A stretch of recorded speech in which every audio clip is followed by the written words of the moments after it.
ایک بات جو متوجہ کرنے کی ہے، ایک ہمارے عزیزوں میں سے کچھ دنوں پہلے کینسر میں مبتلا ہوئے اور پھر چند دنوں میں انتقال بھی ہو گیا، اللہ تعالیٰ ان کی اور ہمارے تمام مرحومین کی مغفرت فرمائے۔ تو ہم عیادت کے لیے گئے تھے، تو جو تیماردار تھے انہوں نے بتایا کہ ڈاکٹر نے، اپولو ہاسپٹل حیدرآباد کے ایک بڑے ڈاکٹر نے یہ کہا، انہوں نے یہ بھی بتایا تیماردار نے کہ وہاں پر مریضوں میں بھی مسلمانوں کی تعداد اچھی خاصی تھی، تو اور ڈاکٹر نے ان سے یہ کہا کہ آپ لوگوں میں یہ جو کینسر کا مرض آ رہا ہے اس کی ایک وجہ، بڑی وجہ پلاسٹک کا کثرت سے استعمال ہے۔ روپے خرچ کرتے ہیں مگر چائے کے لیے ایک تھرمس نہیں رکھتے، اور پلاسٹک کی پرنی میں گرم گرم چائے منگاتے ہیں آپ۔ اور اسی طرح یوز اینڈ تھرو برتن استعمال کرتے ہیں، پلاسٹک بالکل گھٹیا قسم کا ہوتا ہے، پلاسٹک بھی اچھا نہیں ہوتا، اور پھر انتہائی گرم کھانا اس کے اندر ڈالا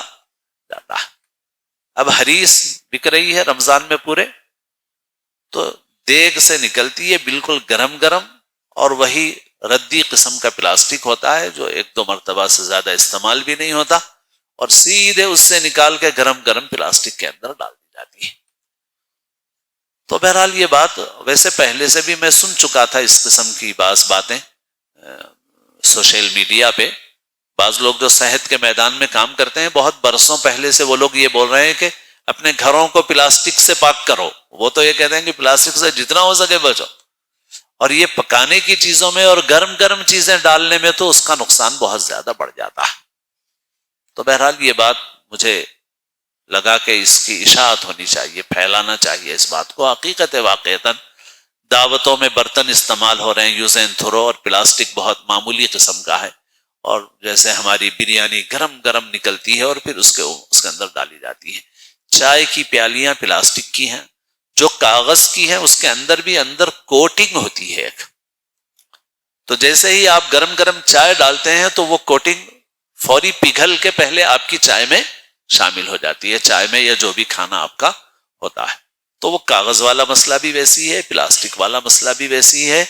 اس وجہ سے پرانے طرز زندگی پر آنا ضروری ہے ان بیماریوں سے حفاظت کے لیے۔ باقی بیماریاں جب پھیلتی ہیں تو سب کو ہی لگتی ہیں، لیکن بہرحال اسباب کے درجے میں احتیاط کا شریعت نے بھی ہم کو حکم دیا ہے، اس وجہ سے ہم لوگوں کو اس سلسلے میں متوجہ ہونا چاہیے، احتیاط کرنا چاہیے، اسٹیل کے برتن لے جانا چاہیے اور اس میں لینے کے بجائے برتن میں لینے کا سلسلہ کرنا چاہیے، اور بہت شعور پیدا کرنے کی ضرورت ہے۔ کاروباری آدمیوں کے لیے بھی مسائل ہیں، کیونکہ اگر وہ کوئی اور برتن استعمال کرتے ہیں تو ان کی لاگت بڑھ جاتی ہے، لیکن جو لوگ صحت کا شعور رکھتے ہیں اور اس سلسلے میں کام کر رہے ہیں وہ لوگ فکر بھی کر رہے ہیں۔ جیسے میں واکنگ کے لیے، چہل قدمی کے لیے گیا تو ملیٹس کی ہوٹل نظر آئی، تو چونکہ ملیٹس کے متعلق سن چکے تھے ہم، تو اچھا ٹھیک ہے بھائی یہاں ناشتہ کریں گے، تو اس ہوٹل میں وہ لوگ چمچہ ہو یا نیچے کیا جو کٹورا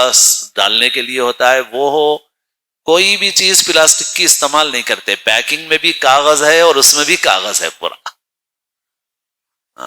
اور 4 چیزوں سے محفوظ ہے، اس پہ لکھا ہوا ہے بینر پہ، یعنی آٹا نہیں ہے یہاں، میدا نہیں ہے یہاں پر، شکر نہیں ہے یہاں پر، چاول نہیں ہے یہاں پر، اور کچھ لکھا ہوا تھا کہ ان 4 چیزوں سے محفوظ۔ تو بہرحال وہ جو مضر چیزیں ان سے بھی، اور برتن بھی ان کے پاس کوئی بھی برتن پلاسٹک کا استعمال نہیں ہوتا، یوز اینڈ تھرو کے لیے بھی وہ کاغذ والے اور دوسری چیزیں لکڑی اور کاغذ سے بنی ہوئی چیزیں استعمال کر رہے ہیں۔ بعض ہوٹل ہیں جس میں چائے کے لیے مٹی کے کلہڑ استعمال کیے جا رہے ہیں، کلہڑ بولتے ہیں یوپی وغیرہ، تو مٹی کی پیالیاں استعمال کی جا رہی ہیں، اس کو استعمال کرو اور پھینکو۔ بہرحال صحت بہت قیمتی اور اہم چیز ہے، ہم لوگوں کو شعور پیدا کرنا چاہیے اور حتی الامکان احتیاط کرنا چاہیے، گھروں میں بھی احتیاط کرنے کی ضرورت ہے اس سلسلے میں۔ ٹھیک۔